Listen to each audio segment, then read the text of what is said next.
Hello creatives, so welcome to my YouTube channel again. This is David Gladness, and on this particular video I'm going to be showing you on how you can master the Bezier tool effectively. How can you control that Bezier tool on your Pixellab? Okay, so without further ado, let's proceed with the video tutorial. Alright guys, so as you can see right here, I have my Pixellab open.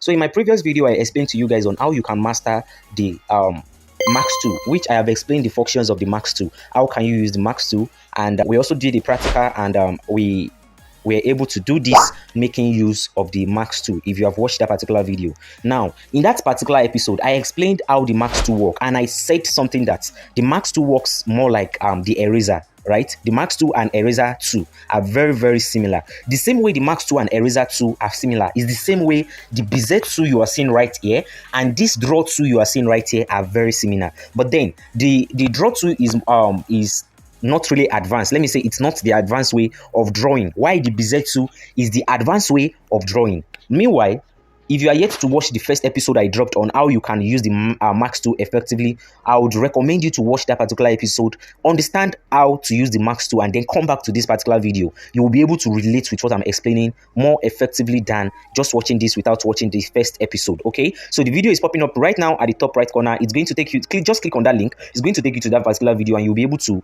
watch the video, or you just check the video I uploaded before this particular video, and you will be able to understand how to use the Max tool effectively. All right, so without further ado, let's proceed with this particular video tutorial. All right guys, so like I said in the video introduction, this particular video is going to be based on how you can use the Bezier tool effectively, but I have divided this video in different episodes just like we did for the Max tool. In this particular episode, I'm just going to be showing you on how you can control the Bezier tool, like how can you use the functions on the Bezier tool.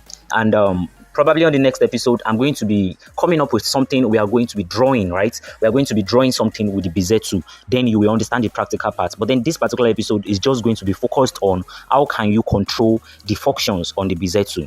All right, so this is the draw tool right here. And like I said in the video introduction, the draw tool is more like a simplest way of drawing on Pixellab. And I use this a lot. Maybe I want to illustrate, I want to draw maybe shadow or simple things like that, right? I can also use it to like give more beautiful outline to my text to just make them good, right? But then this video is not for the draw tool. If you need a tutorial on how you can use the draw tool effectively, make sure you drop a comment and let me know if you actually need how you can use this particular draw tool effectively. But then this video is for the Bezier tool, and that is what we are going to be doing. So I'm going back to the Bezier tool right here. Like you can see, this is what the Bezier tool is, right? So once you click on it, just like the Max tool, if you have gone through that particular video, you will be able to relate with how these particular functions work. Okay, I could have said, okay, I'm not going to explain again since it is the Max tool, but then for it not to cause any further confusion, I'll be explaining again because the Bezier tool has more functions than that of the Max tool. But then if you have watched the video, you should be able to relate better in this particular aspect. Okay, so this is the control panel where you get to duplicate your action mode, but then I will not be doing that now.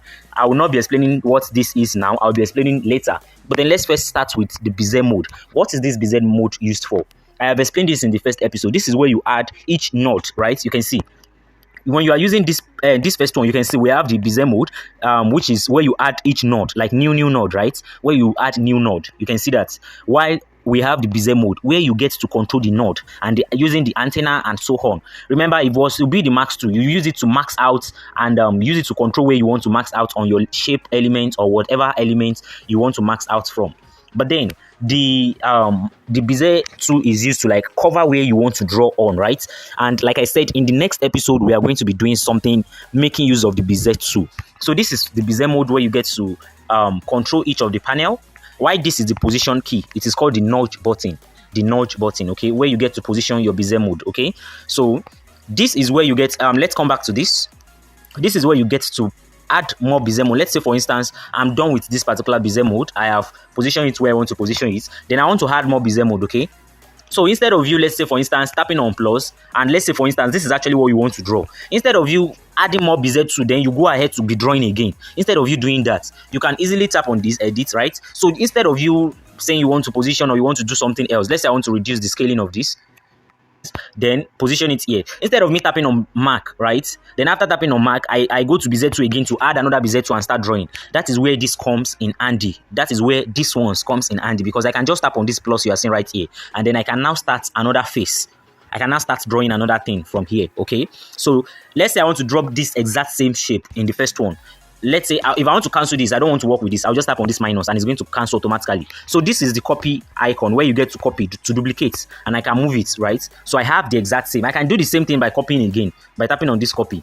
Okay, so let's say I want to edit this first one. You can see I will not be able to edit the first one. I can only be able to edit this third one, because you can see this place is having the third. So I can tap on this to take it to the second, and I can tap on this again to take it to the first. Let's say I want to cancel this first one, right? I can click on minus. If I want to cancel this third one right here, I'll just bring it right here. You can see, click on minus, and I'll be left with only this. So that is basically what these functions work with. Okay, so the action mode is where you get to. Let's say I want to cancel each node. I can click on this action, first one you are seeing on the action mode, right?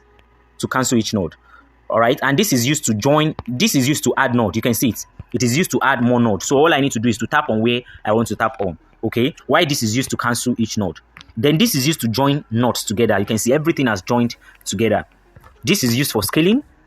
This is used to remove maybe if I've joined them together. When I join them together, this is going to be visible where I can get to I can add more. Okay, I can get to dismantle them together. And this is used for scaling. Okay, to increase or reduce the size of your Bezier mode. Why this is used for rotation. You get to rotate. This particular one is used for rotation. Now we have the stroke, where you get to increase the stroke width and reduce the stroke width, whichever one you want. Now you can notice from the edge of the stroke, you can see that we are having a curved edges. Okay, so this is where it is having a curved edge. If you don't want it to have a curved edge, you can tap on this. This and this actually works the same way, but a little bit of difference. Okay, this adds to the outline of the stroke, and this just curve the stroke immediately. You can see that, right? So that is how this works. Okay, so we have the opacity of your stroke. Maybe you want to reduce the opacity, or you want to increase it. We have where you can change the color of your stroke. Okay, you can change the color of your stroke, either gradient, or you want to use a normal color. Okay, now if you should join the Bezier mode together, right? You complete them. Another function is going to be available, which is this fill, which has to do with the center part of your Bezier mode. This center part. Okay, so if I should click on fill, you can see it fill up the center part. And I can use another color for my the center. You can see that. And I can use gradient if I wish. Okay, whichever color I feel like using is what I can use. And I can choose to reduce my Bezier tool and add stroke, or probably remove the stroke remove the stroke totally by reducing the opacity. Okay, so that is basically how that works. Now I believe you have understand how you can use the functions on the Bezier tool. Please make sure you practice this, make sure you implement, and then we are going to be drawing something in the next episode. Stay tuned and stay subscribed. Don't forget to give this video a thumbs up and also comment if this video has been helpful. See you on the next episode.